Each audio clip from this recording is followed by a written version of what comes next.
Hoje eu falarei com vocês sobre o medo, as suas fases, como ele funciona no nosso organismo, quais as reações que ele traz para o nosso organismo. Eu acabei de postar lá no Stories do Instagram um conteúdo bem vasto também sobre esse tema. Se você não me segue, já acompanha, marca aqui e me sigam também lá no Instagram.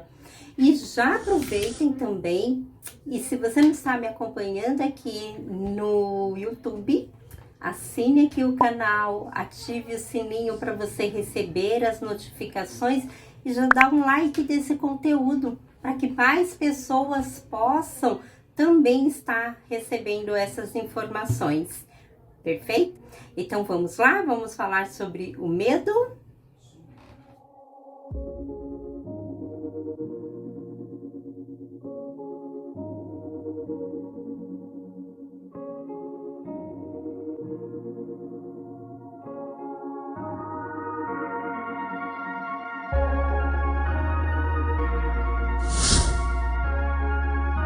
O medo e a ansiedade, eles são sensações muito atuais e ao mesmo tempo primitivas. Porque se nós formos pensar, os animais também sentem medo.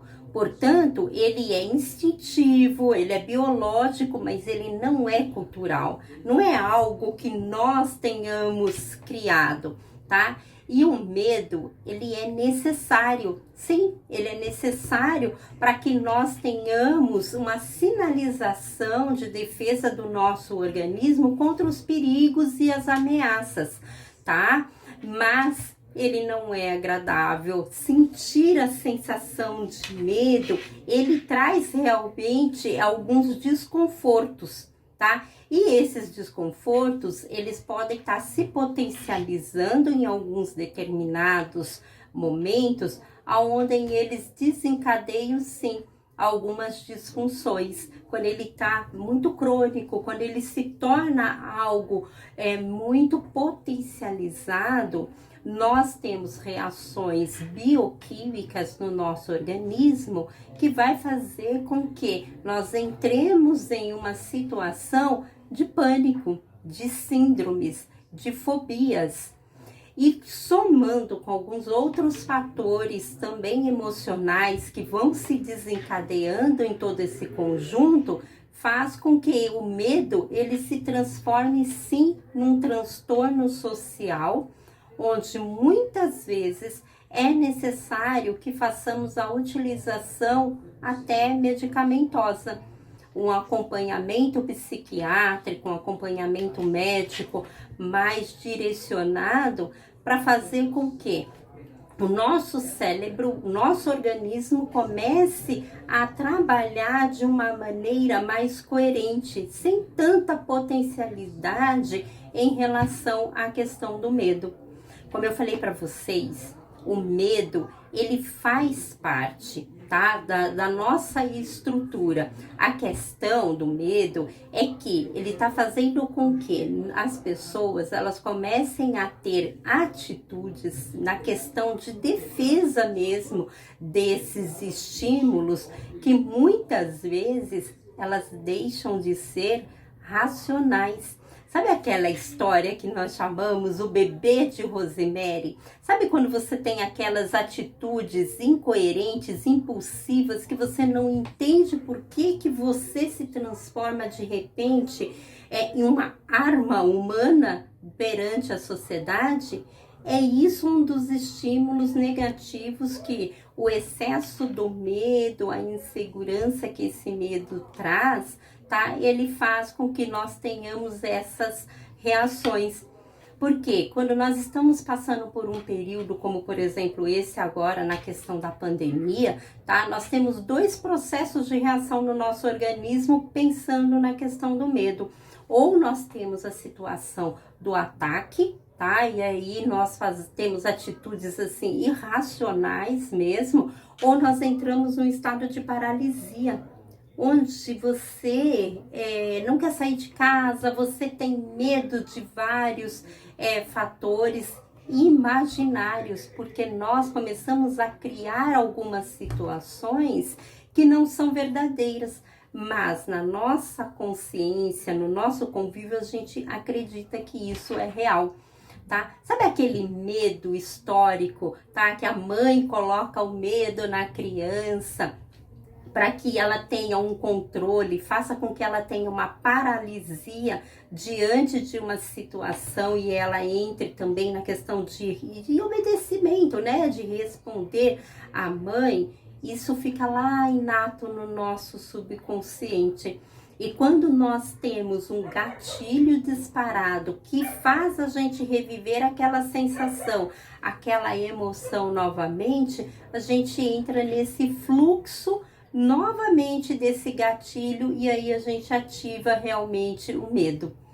O medo, como eu falei para vocês, ele traz algumas reações bioquímicas no nosso organismo. Taquicardia, sudorese, diarreia, contração muscular, tá? Uma certa fadiga, gagueira, tá? Tudo isso vai fazendo com que ele vá se potencializando e assim pode até disparar outros gatilhos que estavam ali inato, como uma hipertensão, um diabetes, um processo de insônia, um processo depressivo.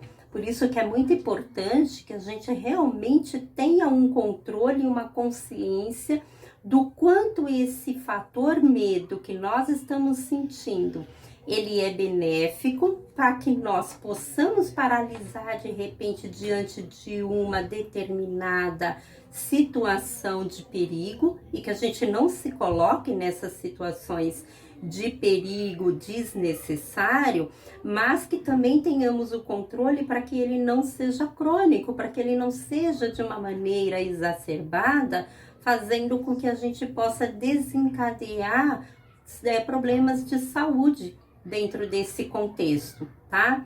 E hoje o que eu trago para vocês, como controlar esse medo? Exercícios de respiração, meditação, alimentação, aromaterapia, as terapias integrativas que eu atuo, como o Theta Healing, o Reiki, a barras de Axis, os florais, eles são muito bem-vindos e trazem uns resultados muito positivos quanto à questão desse ajuste dessa neuroplasticidade cerebral para que nós possamos ter uma reação mais equilibrada em relação ao medo. Portanto, sentir medo é importante, porque é isso que faz com que nós tenhamos controle sobre algumas situações. Mas o medo exacerbado, o medo crônico que nos leva a nós sairmos do contexto social, o isolamento, isso que é o medo perigoso, é o medo crônico e que precisa ser tratado para não evoluir para novas patologias. Então é esse o conteúdo que eu quero trazer hoje para vocês. E teremos uma semana intensa de atividades, falando também sobre o medo, ansiedade, e lá no Instagram eu vou trazer bastante exercícios para vocês melhorarem esse estado de medo. Gratidão a todos, até o próximo vídeo.